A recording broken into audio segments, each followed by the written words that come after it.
YouTube, what is going on? Views of LB back again with another video, and today, as you can see behind me, we've got another BMW back on the channel, and we've got the daddies of the collection today. We've got the BMW X7 M50d. So this thing is actually a tank. I mean, when we get on the road, you'll see what I mean, and when we walk around it, you'll definitely see what I mean. But this is the biggest car that BMW have. It's literally like an SUV 7 Series. So yeah, let's take a look around the car. Let's get my thoughts on it, and hopefully anybody who wants to buy this car, it gives you a good insight. So let's take a look.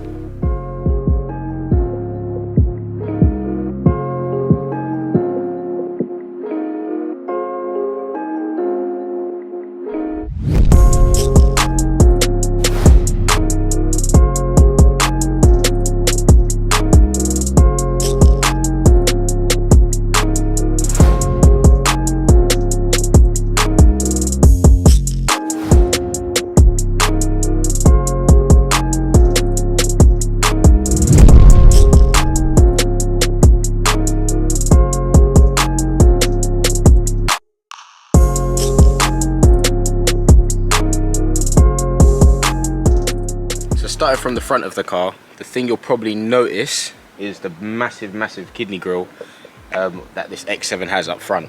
It's probably not as in your face as the M4 and M3, because where this car is so huge, the grille actually goes well with the car. I think it's actually the perfect size. I mean, from pictures and stuff, you may think, and on the video, that it looks very out of proportion, but when you do see it in real life, and if you have seen it in real life, you know what I mean, it really works well with the car. Along the front bumper as well, with this being the M Performance version, as it's got the M in front of the 50D, that worked, innit? Yeah. In front of the M50D, then it's got sort of the cerium grey accents around the front, a bit of aero for the wheels, the front grille's cut out for cooling as well. And then you've got obviously the cerium grey around the grille, and also some more bits when we go around the car. Overall, from the front, this car looks like a absolute beast. I think it's actually in its lowest setting suspension wise, so it makes it look a bit more menacing. But yeah, from the front, I really like it. It's got the nice sleek sporty headlights, just like the 7 Series as well, and I think everything's kind of in proportion in terms of the front of the car. So yeah, big thumbs up for the front for me. Onto the side profile of this car, I just want to talk about how long it is. I mean, definitely probably one of the longest SUVs out there at the moment. Maybe like the Mercedes, I believe it's the GLS. I don't think Audi have anything this long at all. Definitely longer than the Q7. But yeah, the side profile was huge. You notice you've got the cerium grey accent all down the side as well. I know it's jokingly been accused on the 7 Series of looking like a hockey stick. And believe it or not, these wheels are 22 inch. I mean, that's giving you an idea of how much the car is dwarfing the wheels. They're 22 inch wheels, and they don't exactly look big. They just fit the car right, if that makes sense. You've also got the cerium grey mirrors on the side as well, and then you've got the blue M Performance brake calipers, with it being the M Performance model, to help stop this car. I mean, as I said, this car weighs around nearly 2.5 tons, so it definitely needs a stopping power, especially with the performance it's putting out, but we'll talk about that once we get inside the car. So around the back of the car, I feel BMW could have done a bit more here, but nevertheless still looks really nice. You've got the grey theme carrying on with the badges, this little line across here around the exhaust tips as well. I think that really works well with the black car. I think with any other car, any other colour car, it wouldn't work as well. Probably be better off being gloss black, but with the black, this definitely works. A lot of space here. I mean, I'll pop the boot open. Let me get the key. So I'll pop the boot open, see how big it is, or how small it is with the seats up. Then of course you've got this button here, which opens this bit. So with the seats up, not a lot of room, probably fit like 2 duffel bags, something like that. But then with the seats folded forward, so let's do it from the back here. A few moments later.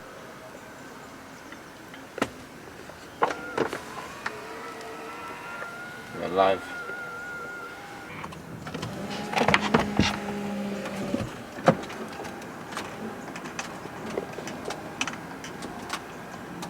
Oh, fuck. 6.5 hours later. So with the seats folded forward, you've got absolutely loads of room. What I've done is I folded one down and left one up so you can see the difference.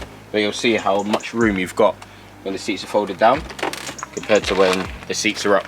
Then you've got this lovely X7 branding on the rear boot liner as well, which is pretty nice. And yeah, this is all solid, so you can sit on it. So nothing flimsy here. Then obviously to close it, oh, electronic, don't want to break that. And then also you press the button here, and that lowers the car. I'm actually doing it now, but yeah, that lowers the car so you can get bits in easier. And yeah, that's around the back. But yeah, before we jump in, let's hear how the thing sounds.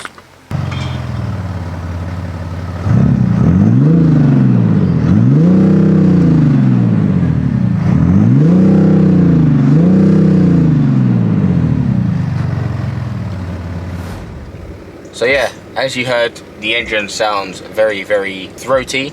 I believe there is some fake sound that comes inside the cabin from the speakers. But yeah, it's not really, in my eyes, a performance car. I don't think it actually deserves the M Performance badge. Maybe it should just be a 50D. But yeah, nevertheless, it does sound pretty good. It goes for a big car as well, so you can't complain. This is a family car after all, and I think to have the balance of family car and performance, it does the job very well. But from inside the car, you'll see it's very, very luxurious. For me, it's more of a top-end car in the BMW range rather than like a state-of-the-art luxurious thing that blows your mind away. That's probably because we haven't got the 6-seater version. The 6-seater version gives you 2 individual seats at the back and makes it a lot more of a wow factor, where this is a more practical 7-seat version. But inside you've got all this fine sort of like piano wood with grains in and patterns, nice soft touch leather all up the front, Alcantara roofing as well, which is very nice. And as you can imagine, the thing's absolutely loaded with tech. You've got massage seats, seat ventilation, seat heating, steering wheel heating, suspension where you can adjust the ride height to very low, very high, virtual dashboard, massive touchscreen section here. I mean, Apple CarPlay bit is absolutely huge when using that Waze and Google Maps. And the seats as well are really nice. You've got this nice perforated leather with patterns all down the side, very soft headrests, and as I said, when the seat ventilation is on, it's really nice, a lot less sticky than my BMW M2. You've got loads of controls down here. You've got adaptive driving modes, comfort, sport.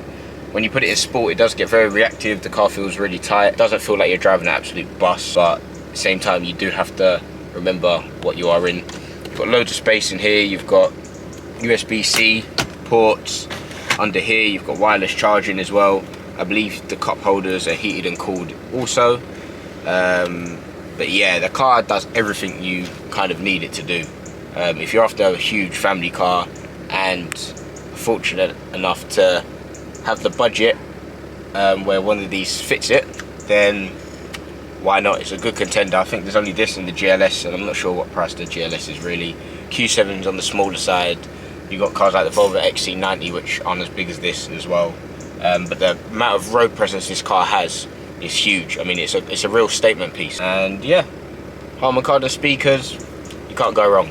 Big luxury SUV. Would I recommend it? If you need the space, and as I said, if you've got the budget for it, then 100%. But yeah, that's been Views of LB. Thanks for watching. Make sure you subscribe, smash the like button, and any cars that you need or you want this particular X7, then make sure you give me a message on Instagram at viewsoflb, and also my car sourcing company Supply Drive at supply.drive. Give us a follow, give us a touch, and our team will help you find the best car for your budget and help you get into it as soon as possible. So thanks for watching. Enjoy whatever it is you was doing before you clicked on the video.